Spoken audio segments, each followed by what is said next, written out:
Welcome back. We're going to get into a bit of welding in this one. I'm just tidying up the last couple of bits and pieces before I break the welder out.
And as I mentioned in the last one, I'll be welding the top corners of these galvanised cappings up to strengthen it right up.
Lots of little tears around the little pigtails that hold the chain for the tailgate. Whatever they tried to cut on there had virtually tried to rip them right out of the aluminium, which is a pretty strong area here. So, and one of them had the tail broken off, as you could see in the last video. So yeah, that's a lot of weight.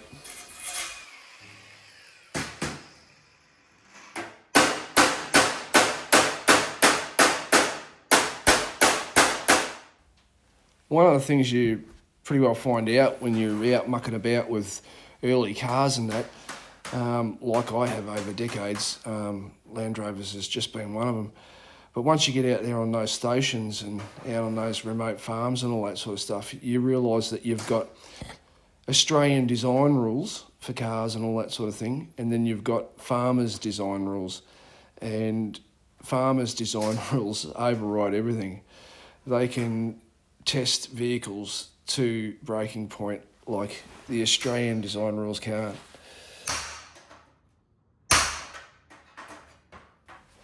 And the tear measurement on the front mudguard, that was just a starting point for the farmers. One of the great things about mucking around for a couple of decades trying to track down real early Land Rovers is you get out into stations in remote outback Australia and Northern Territory and all that sort of thing, and you meet farmers and station hands that have all these stories that have been handed down for generations. And you know, some of the cool stories I've heard about what they've done with old Land Rovers, and especially some of the older Series 1s, they've been using them right up until the late 1980s, some of them. One I sent to the UK, Holden Rover it was, it had a 138 grey motor put in it, out of an early Holden. And it was a 1953 80-inch, but it was a really neat, they'd done not a bad job fitting the grey motor, because a lot of them were a bit wild and woolly because the farmers didn't have much tools. They bought the kit and then fitted it themselves with whatever they had at hand. But this one was fitted really well, and the guy even went to the effort of getting the original aluminium Land Rover badge off the grille and taking the small Holden font off the car in the scrolled writing, and then fitting that over the Land and it turned it into Holden Rover anyway. Quite a cool car. But that car there, that was still being used up to a couple of years before I bought it as a sprayer on the property. The bloody thing was 70 years old. And I've got some great video somewhere of it, which I'll post up when I find it, of it doing some serious off-roading over some concrete blocks and all that sort of thing. I mean, yeah, you just couldn't stop it. 70 years on, and it was just like I bought one. But the 138 was just a perfect match to the early Land Rovers. The red motor was a bit of a dog. It just revved too hard. And the difference between the early grey motors and the red motors was quite substantial. Obviously, you know, it was an upgrade to put a red motor in a Holden, a harder revving and all that sort of thing in a later model Holden. But the early grey motors, they just tick over like the old side valve 4 cylinders that come out in the early Land Rovers. They're a really nice match. I had a little 53 hardtop I think I spoke about a couple of videos ago, and used to take that out to the high country four-wheel drive and all the other state forests all around Melbourne and that sort of thing. We used to use it for work and back for a couple of years, especially in the summertime. We'd just rip the doors off and cruise across town with the tools in it. It was, you know, everywhere you drove in it, people were looking left and right. And, you know, that's 15 years ago when, you know, people thought you were going to the tip with them. They definitely weren't trendy then. But yeah, all those leafy suburbs like Toorak and South Yarra and Caulfield and all that sort of stuff, we'd be ripping around there in the 53 with the grey motor out across town. It's just a beautiful little car to get around in. Whipping down Church Street and calling in for a barn me in Richmond, and yeah, cruising down the road in the summertime. Pre-T on the tailgate's a bit of a shame, really.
And I've got one or two other early Land Rovers that I'm going to recommission and get back on the road. Now I've got the YouTube up and running.